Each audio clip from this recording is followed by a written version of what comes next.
Alright, kids, let's talk about the moon.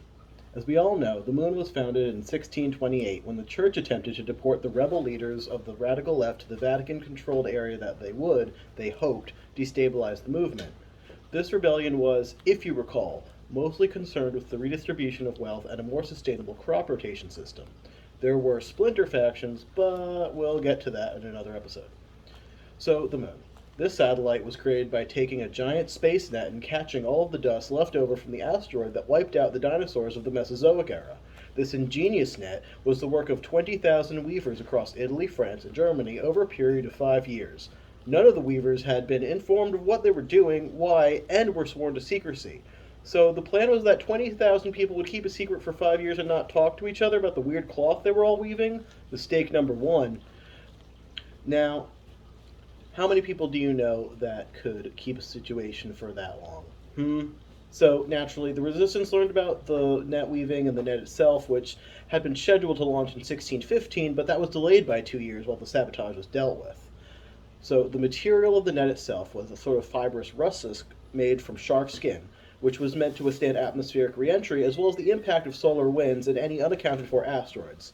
Science was more of a guessing game back then, and few asteroids had their trajectory as carefully mapped out as we have today.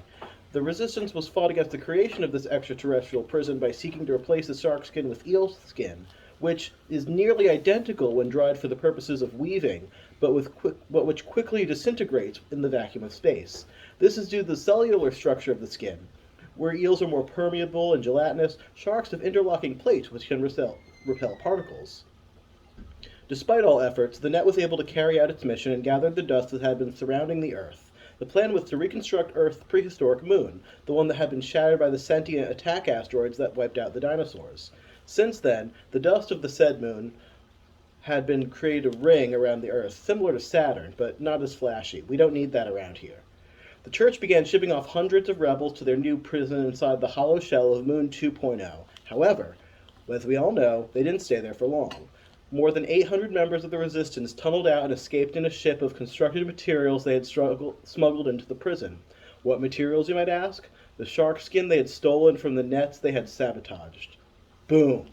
The escapees launched out of the Mare Ibrarium in 1685 and were reported headed for Mars. 2 later clandestine expeditions soon after saw the rebel forces leaving to join them. And the first human colony on Mars, formally recognized by the Vatican State in 1687, still stands today, kidnapping our rovers and living underground. Well, I hope you all enjoyed this quick refresher. Good luck on your midterms, kids!